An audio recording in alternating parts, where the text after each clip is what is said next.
What's up, you guys? Thank you for the support you've been showing on Worst Tattoos in the UFC. People have been requesting a part 2. If we can get to 200 subs, I will release a part 2 of that video. That is my promise to you guys. But this weekend, Saturday, May 10th, at the Bell Center in Montreal, Canada, we have a fight card. This is going to be UFC 315. I am going to go over all of my predictions for how this fight card is going to go from the beginning of the early prelims to the top of the main card. We're going to start with Brad Katona versus Bekzat Almakhan. Bekzat Almakhan is an interesting fighter because he had what people misremember as a really close fight with Umar. He basically dropped Umar with a cheeky overhand that glanced off the crown of Umar's head and made him fall on his butt, and then he got up and dominated Bekzat Almakhan for the rest of the fight. And I rewatched this fight whenever Umar was about to fight with Marab. And this is some serious one-sided matchmaking to get us going on this card. I'm being for real. This is like a hydrogen bomb versus a coughing baby. Brad Katona won the Ultimate Fighter 2 times, and I don't know if this makes him a good fighter or a bad fighter, because in order for him to win the Ultimate Fighter and then win it again, he would have then needed to get cut from the UFC and then had to fight through a regional promotion to make it back to the Ultimate Fighter. So he's in the UFC right now. We've seen what his skill ceiling pretty much is against a few fighters. He has wins over fighters like Jesse Butler and Cody Gibson, and these are the types of opponents that he's on level with. Whenever they test him with a prospect who is better at his fighting style, like Gene Matsumoto or Garrett Armfield or even Marab. Marab is an exception. Everyone loses to Marab. He gets washed, though. He only ever is really successful against people who can't deal with the most remedial level of wrestling offense, and that is not Bekzat Almakhan, because even though he did get dominated by Marab, he was still a little bit competitive in the wrestling scrambles, to where a lot of it was cage control and not just him getting smashed in full guard. Brad Katona, whenever he fights a guy like Bekzat Almakhan with his set of skills, he usually gets taxed and they never leave him with an opportunity to accomplish anything in the fight. For the fact that Bekzat Almakhan had the fight that he did with Umar before he fought Marab, he is this division's own Ikram Aliskerov. He is what Ikram Aliskerov is to Khamzat Chimaev. I know that people are immediately flocking to this pick just because of the fight that he did have with Umar. People are going to be like, oh, he dropped him and he was competitive in some of the wrestling scrambles, so they're going to be like, watch out for this dude. But like I said before, he actually did get dominated by Marab in that fight. But to show the level of competency, to make it seem like you actually did kind of deserve to be in there with him, means that you beat Brad Katona by default, is what I'm thinking. Flyweight is the only division that is so talent-starved that a new prospect can show up and lose a fight where they have a couple of moments and still get fans. Felipe dos Santos is another example of this in his fight against Manel Cap. People are always down to glaze a cool-looking flyweight who almost wins whenever you need to staple people in the first round in order to get clout in any other division. So this is the exception. Almakhan isn't what many people want you to believe that he is off of the strength of his fight with Umar, but he's still better than Katona, and I think this is going to be a layup for Bekzat, even with Brad Katona having home court advantage here. They're giving the Canadians some pretty tough outs this time around. They always do, and they always end up losing, so if that's going to be any indicator of the picks that I'm going to make, it is going to be. These guys are going to lose. I don't think it'll be a clean sweep, but there's going to be a lot of Canadian losers on this night. It'll start with Brad Katona. I'm going to pick an Almakhan round 2 submission. We're going to go up to the next fight on the card. Next we have Daniel Santos versus JeongYeong Lee in featherweight. JeongYeong Lee is one of those Korean fighters with 3-syllable names who use Doo Choi as a framework for contextualizing their fighting style, you know? Fighters like Sung Woo Choi, JeongYeong Lee, Da Woon Jung, and Hung Sung Park, they all fight pretty similarly. You see these fighters, their names and their photos, and you can usually guess the way that they're going to approach a fight. Heavy-handed boxers, they're just going to go in there and just slug. They're usually pretty fast, but they lack head movement. And if they can't bomb on whoever they're fighting within the first few seconds, they may be in for a rough one. The only Korean fighter to really be different and unique from the rest of this scene is Chang-Ho Lee, and that's because he fights like a Dagestani. They literally call him the Korean Khabib. To me, JeongYeong Lee is just a run-of-the-mill Korean kickboxer hybrid with minimal grappling package and poor defense, no head movement, very lacking countering abilities. He's very aggressive though, and he's a thinking fighter if anything, so he may TKO Santos early, who is a slow starter. I don't see him damaging Daniel Santos, though, without getting stung in the pocket trading, since this is how he does damage. He likes to be in the phone booth. I think that this will be a shoot-a-box sparring round for Daniel Santos, who is used to swinging stones at this range. We see him on footage with Charles Oliveira, and they're chucking heaters at each other with small gloves.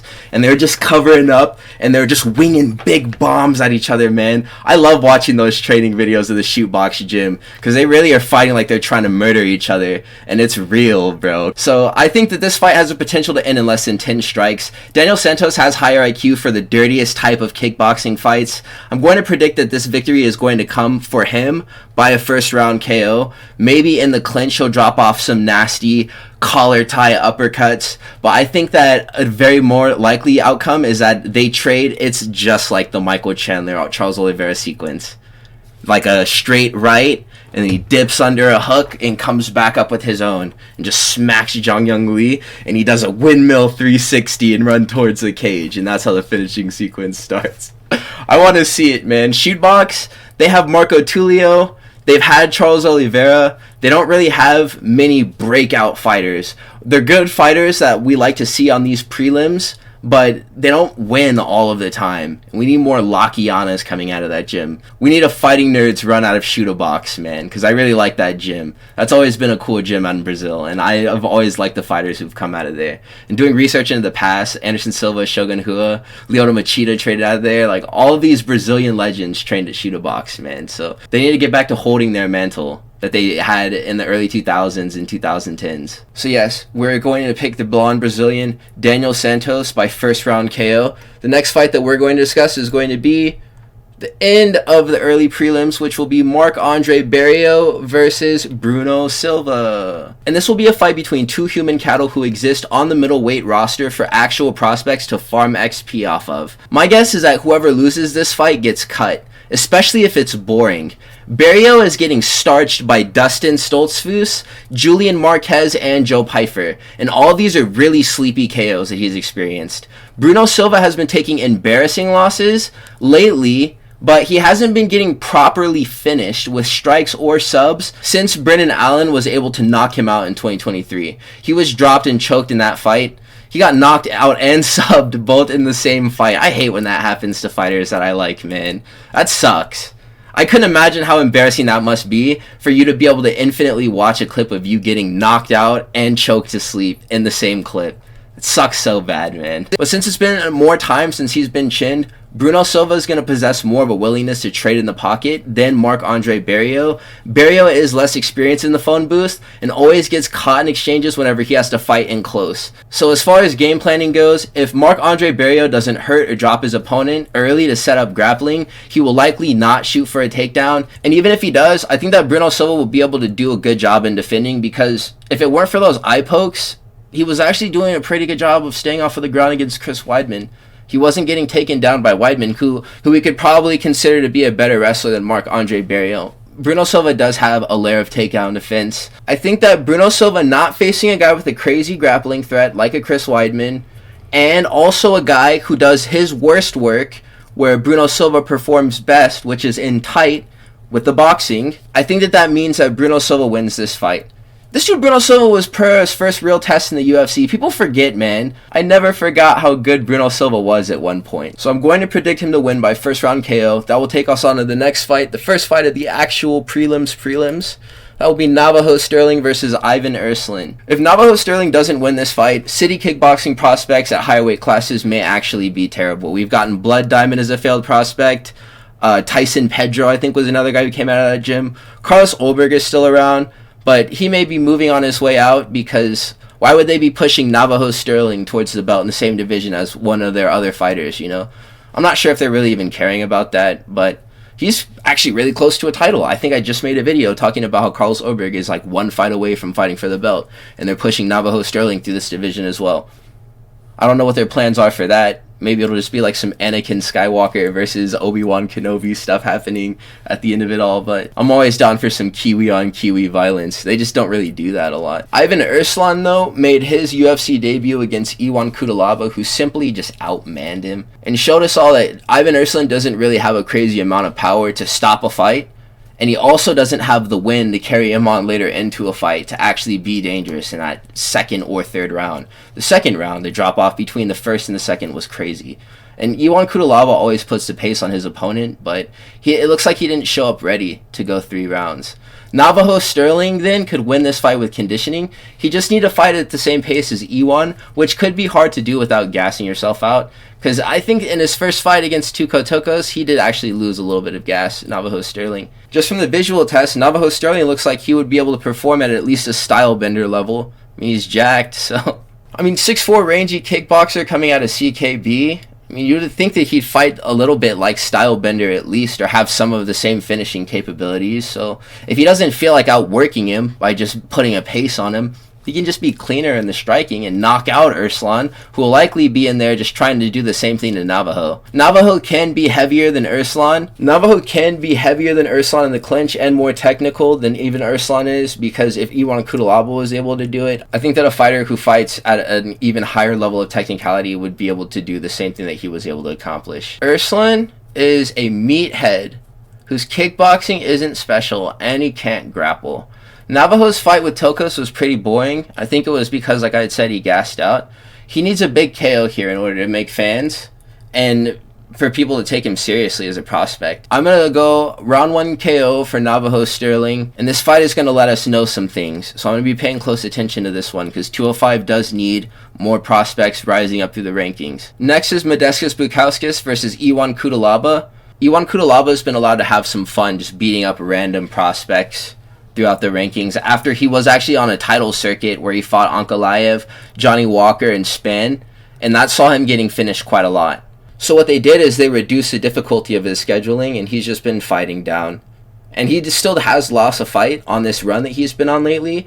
The fighter's name is Felipe Lins, who he's lost to, and he just out-techniqued Cutelaba. And I'm going to guess that outclassing Iwan Cutelaba with fundamentals is still just as easy as it always has been, even though we haven't seen it happen for a couple of fights. Bukauskas made it to the fight with Khalil Roundtree Jr. a couple of years ago and got his knee destroyed with a sidekick. But what we must pay attention to is how we got to this fight with Khalil Roundtree, because that isn't just some random contender matchup. You have to win a couple of fights before then, and that's actually his career highlight. And so it's easy for people to think that he's garbage, because if you type in Modestas Bukauskas, the first thing that's going to come up is him getting his knee exploded, and none of his knockout highlights or any of his good performances. Well, he's actually pretty good, dude, and I did some research into him on UFC Fight Pass, and I watched some of his fights. He's fast and technical with good defense. He's only really getting caught on his entries. He got knocked out by Vitor Petrino, but other than this, he does actually a pretty good job of staying safe in firefights that take place pretty close. He has some good head movement on him. His defense is pretty good. He's able to catch most shots on his guard. With just that one time, he just got check hooked. I think he's going to have a stark advantage in striking over Cutelaba, and he's going to force shots out of Iwan. He's going to turn him into a wrestler. He has very good striking defense too, as I mentioned, and he has a very high guard that he maintains throughout the entire duration of his fights. Decent head movement. I don't see him getting caught in a random sequence by Iwan. I was very surprised by how high level this guy was. He's actually much better than Iwan. As long as he keeps his wits about him, this should be fine for him to win a decision, is what I'm thinking. So I'm going to pick Modestas Bukauskas via decision. That's going to be my pick for this fight. The next one that we're going to go over is Jessica Andrade versus Jasmine Jasudavicius. Jasudavicius is the female GSP. She is the most entertaining striker-grappler hybrid in women's flyweight. This card is going to build hype for an eventual matchup between Jasmine Jasudavicius and Natalia Silva, who is fighting up the card. These are both the best striker-grappler hybrids in women's flyweight. They are two title contenders. I want to see Jasmine Jasudavicius become great in this weight class because I believe in her. She's always won her fights, and she's always looked good while she's doing them. I always tune out of these women's flyweight fights because of all the different women's weight classes. This, in my opinion, is the worst one, but she makes it worthwhile, and she makes the fights interesting by just doing things. A lot of the women in this weight class don't do stuff, and she pushes the pace, and she gets in there. She gets nasty with the striking. She goes ham with the grappling, and she gets the subs, and she gets the TKOs. I like Jasmine Jasudavicius. She's a cool fighter. How to measure the capabilities of these prospects who beat Jessica Andrade is evaluating the quality of the win that they have. If it's a stink decision where they're barely skitching by, they're likely not going to have longevity in this division. But if they dominate Jessica Andrade for 5 rounds, or if they finish her, then you're looking at maybe even a future champ. And Jessica Andrade is getting a little bit older at this point, but beating her still does mean a lot for this division. And that's the reason why Natalia Silva is fighting up on the main card. and Jasmine Jasudavicius is fighting on the prelims is because she already has a win over Andrade. Half of the prospects that they end up pushing towards the title through Jessica Andrade end up getting rim-packed and lose a decision, like Caitlin Chikagian, Mackenzie Dern, or Marina Rodriguez. Jasmine is just so large and capable, and I'm really investing hope in the fact that she can be the best in this division and score the best win that any fighter has ever achieved over Jessica Andrade. Andrade is on a slide, it looks like, and she is the grumpy old troll from Dora the Explorer, and the bridge that she guards is the top women's flyweight rankings. And the riddle you have to solve in order to pass her is how to beat a one-dimensional striker with T-Rex arms and a little bit of wrestling on her. Jasmine has one of the best skill sets in this division and will easily beat Andrade. I hope that she could stamp this with a round 2 submission to make a statement, and that's what's going to be my prediction, a round 2 submission for Jasmine Jasudavicius. The next fight is Mike Mallott versus the GOAT Charles Radtke, and we all know why he's goated. Mike Mallott has problems with energy expenditure in the cage, and it seems like he gets very excited to be in the octagon, and he puts too much mustard on all of his movements in there, and this always leads to him gassing out sooner than he should based on the way that his physique looks, you know? Magny was able to expose Mallott, and Trevin Giles took him to a decision because he gassed out. Mallott may be a prospect who can win decisions, but he has issues with his cardio, and he hates getting wrestled so much. Radtke is a pretty decent striker who has displayed the ability to pressure hard against his opponents until they break down. He just sticks behind a double jab, and a nice 1-2, and a lead hook, and a 1-2-3. Nothing more than 3 punches out of Radtke. He stays very disciplined whenever he fights. Mallott has shown that he breaks whenever you try to break him, and I see Radtke surviving an early onslaught in order to rally in a later round and finish this, man. In a fight with Gilbert Urbina, Radtke showed that you shouldn't sleep on his striking, and he put down Gilbert Urbina with this check left hook, and it looked really strong, and he was an underdog in that fight as well. I think Mallott could skate into this same left hand that could begin a finishing sequence and be the nail in the coffin for the Mallott hype train. And I think that this would happen maybe in a later round once he's gassed. So round 3 TKO is what I'm going to predict. He's going to show up and quit. The next fight that we're going to talk about is going to be... That's not Joe Alvarez. Ugh, who is that? Who is that, bro? That is not Joe Alvarez. Joe Alvarez withdrew from this fight with a hand injury, which he will heal from and return as a welterweight following a recovery process per his management team. So no more lightweight Joel Alvarez tier. To fill his shoes, the UFC went to a local Canadian MMA gym, and they were like... Dana got out of the car and he was like, "Oh, does anyone have an ID?" And Kyle Propolec, I think that's how you pronounce his name, he's an ex-UFC alumni. He fought in 2019, lost twice, and got cut. So he was probably in there hitting a heavy bag. And then he saw Dana and he was like, "Dana, eh?" And Dana was like, Who is that guy? Who is he?" Propolec shows him his ID, and then he gets the fight signed. Benoit Saint-Denis, they cut him a serious break. I think that he was supposed to fight Gamrot.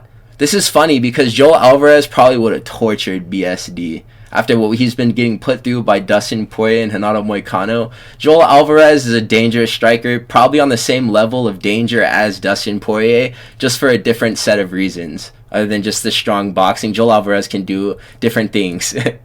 He has great knees in the clinch, amazing boxing at range still, and his kicks are insane. He was about to do Benoit Saint-Denis the worst way, and now we got Kyle Propolec here, and he's going to get sharded on by Benoit.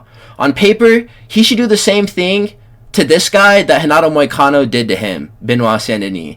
So this will be a fun showing for fans of BSD who wish he never took either of his last 2 losses. His goal is going to be to win so hard that he gets some hype back from the aura debt that he's collected throughout 2024. BSD went into generational aura debt last year. Like, his grandchildren are going to be paying off the aura debt he went into after the way he lost to Dustin and Renato. Renato, who was injured during the fight, he got sunned like a baby. And there was a Duke de Stupage. And he couldn't even be like, "Oh yeah, well, the doctor stopped the fight and I want to stop more." No, you got crushed, bro. You got crushed. So whoop this guy's ass or shut up, bro. At this point, the only story surrounding this fight is that BSD needed a short notice replacement, and the opponent, Kyle Propolec, is Canadian. That's it.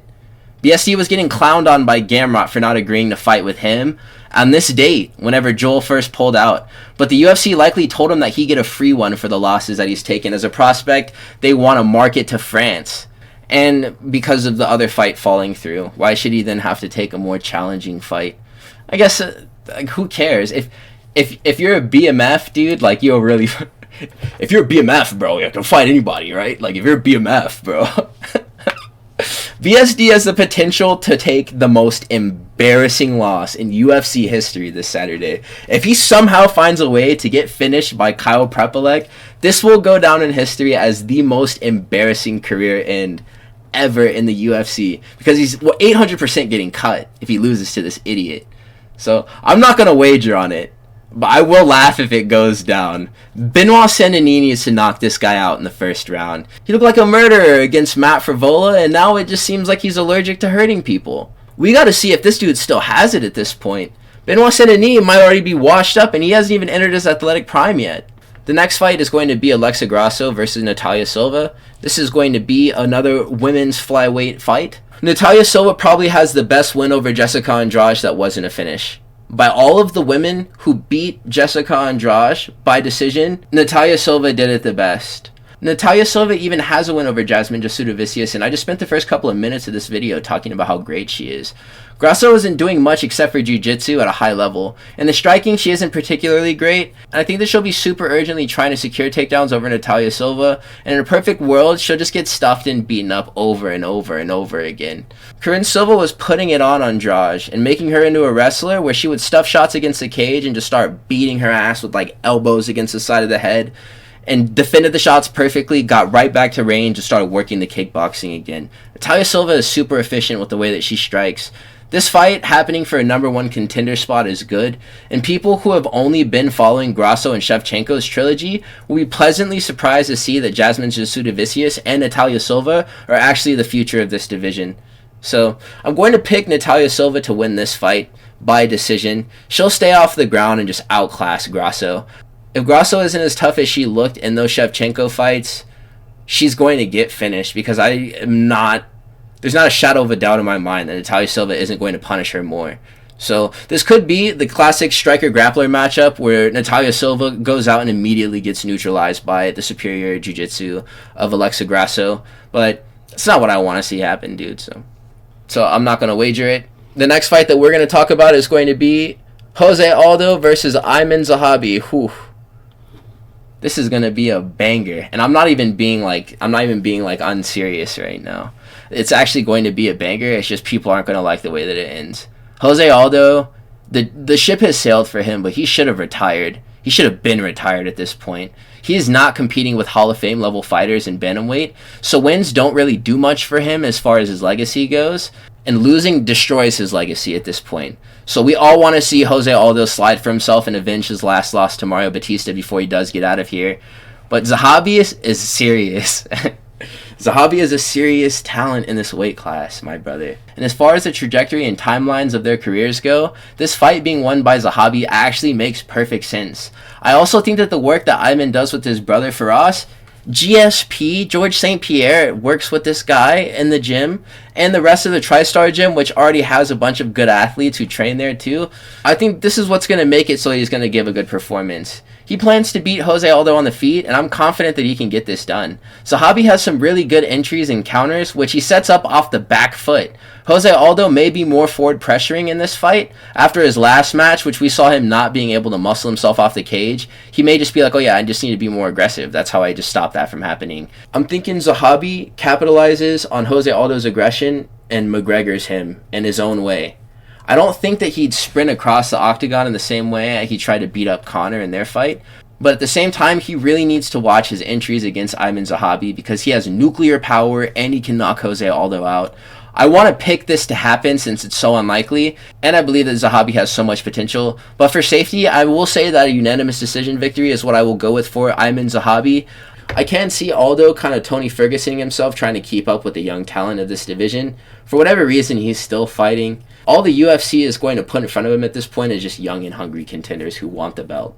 And he's been champion and held the belt for a long time, so he'll never have that same starvation in him that a fighter like Aiemann Zahabi, who's never had that gold wrapped around his waist, unless it was like a prop belt or something. Like, he wants this, man, and he's going to be in there trying to take Jose Aldo's head off. And I'm here for it. I'm going to select a round 2 TKO, being the way that Zahabi gets this done. It's going to be a classic Shell, Peter Yan-esque finish. Fighters like Aldo don't leave until they get forced out, and this is the only way he'd actually be able to retire and stay away for good, is if he takes losses to the point where he doesn't have a job in the UFC anymore. The co-main event of the evening is going to be Valentina Schevchenko versus Manon Fiorot. Valentina is pretty much the perfect women's flyweight fighter, and she still is very good as an old lady, which she's getting to be now. But she has this weird tick, and I always talk about this with my friends. She does things she doesn't need to do in her fights towards the end of them. It might just be the fatigue. These decisions that she makes, they either put herself in positions where she can lose whenever there was no threat before. Whenever things are like fine, like you're up on rounds, all you gotta do is just coast to a decision, Valentina. She does really weird stuff, like go for head and arm throws that get reversed and she gets her back taken and choked. Or she goes for spinning attacks that get countered and she gets taken down and dominated in rounds where she needs to just not do that. Chef spends so much time trying to be perfect during her fights that she always ends up doing something stupid to nearly cost herself, trying to be smarter than the girls that she's fighting with, or actually end up costing herself.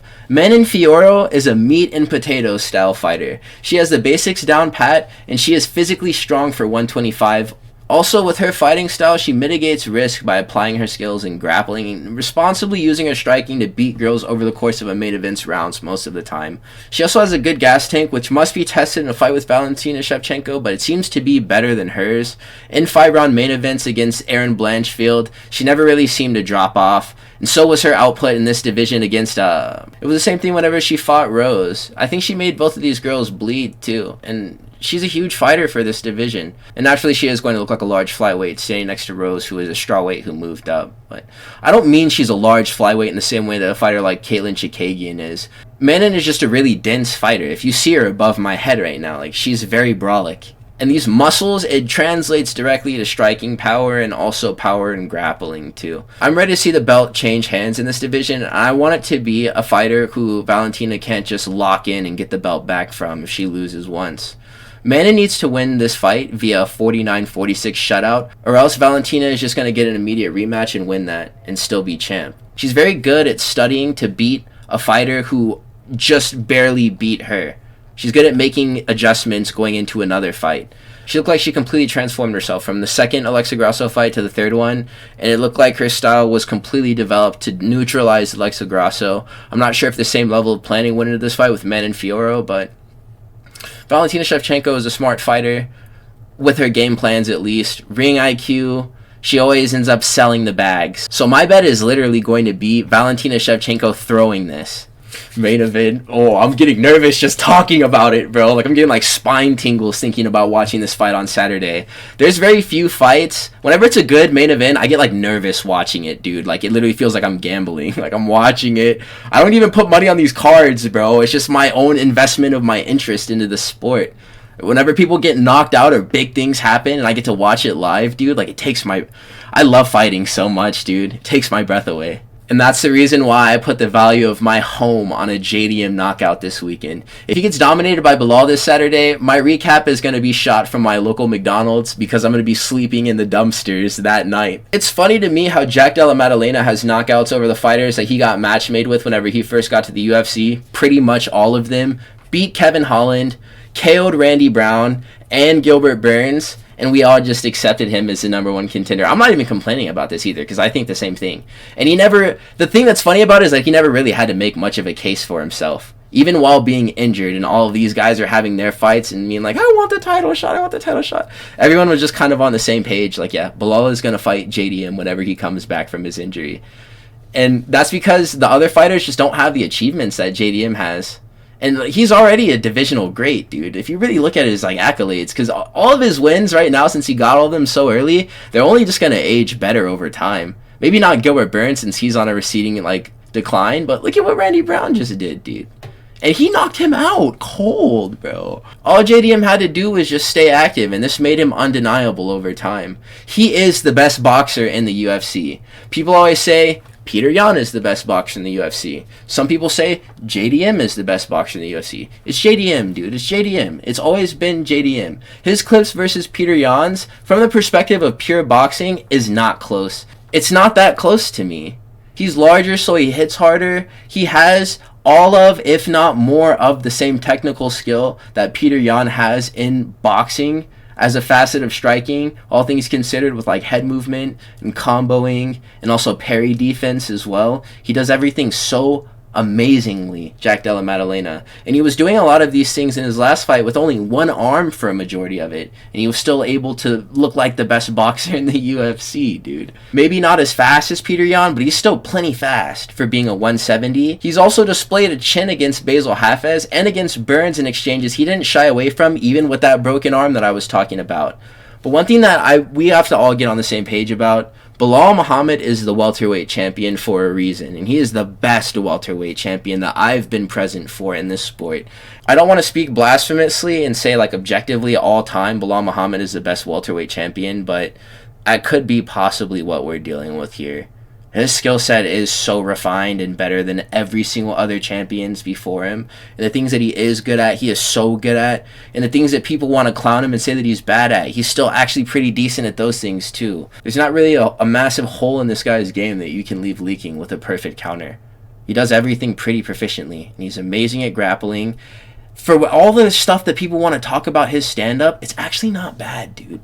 The finishing sequence that ended Sean Brady in that fight, it was actually pretty good, man. Like, he actually looked like a pretty competent kickboxer in that fight. And he chased him down, and he put the pressure on him. It was a standing TKO, so he wasn't really putting a lot of power into those shots, but it was a flurry. He was just trying to overwhelm him, and that's what he was successful in doing. He's going to box with JDM, and he's going to do much better than people think. He's on a mission to prove that he can strike, though I think that this is what's going to be the thing that's going to get him in serious trouble. We could be looking at another Ankalaev-Pereira style matchup, but JDM has been getting very serious about his ground game. He's been training jiu-jitsu with Craig Jones in preparation for this fight, and JDM was already pretty advanced with his get-ups and sweeps. As long as he can reverse positions enough times to box for at least half of each round throughout this fight, I'm confident that he can win. This is all pretty much dependent on Belal having not improved as a fighter. If his grappling has improved even like a little bit, this fight is then different. And if his striking has come the long way that he's saying that it has in this training, then this fight is completely different. And I'm not even sure if any of this is good, man. We'll all be drinking Clorox out of a Badlands Chug's boot if Belal has been in the hyperbolic time chamber since defeating Leon, and he actually does box like Canelo now. We like to hate on Belal, like forget the name Belal, you know, we meme on him, it's funny. But I actually do like Belal Muhammad. What I like about him is the fact that he works so hard to make sure that we're never right about him. And to me, that's what makes him the greatest champion that I've been present for, is because we just keep counting him out. I'm going to do it right now, dude. I'm going to say JDM knocks out Belal Muhammad. But if I get proven wrong, I'm going to show nothing but respect. I'm not even going to be ashamed of this. I'm just going to be like, man, that's so respectable that you went and did what I thought you could not do, what I thought was impossible. And this one had been the first time that you showed me that you were able to do something like this. You really can't ever sleep on anyone who has something to prove to the world. So my predictions are that Belal is going to start this fight, testing the striking. He's going to get clipped. Maybe like an eyebrow shot, like a little check hook bounces off of his forehead. Nothing significant to where he's going to like chicken dance or anything. Maybe though, but the way I see it, nothing significant. Belal Muhammad is going to eat this shot, be like, okay, maybe I don't box with this guy. He will shoot. They will grapple until the end of the first round. Belal Muhammad will probably be in like trying to get the handcuffs off of his waist in like a turtle position on the ground. I don't think that it's going to be anything super scary or advancing. He'll probably end up getting up, maybe grind out the clinch. From there, Belal Muhammad's going to be trying to put JDM on the cage, try to double leg him off the cage, trip him off the cage. He's going to be working to tire out JDM a couple more rounds, and then he's going to get greedy and go back to the striking. Rounds 3, 4, maybe the end of 3, 4. The 5th round, it's just going to be a war if it gets there. But the 3rd or 4th round, Belal Muhammad's going to be like, yeah, I got him now. Look, he's breathing heavy. I'm going to try boxing again. JDM is actually going to be tired, but he's shown that he can push past that wall of fatigue in his last fight. So he's not going to be feigning weakness, but I think that he's going to look a lot worse for wear than he actually will be.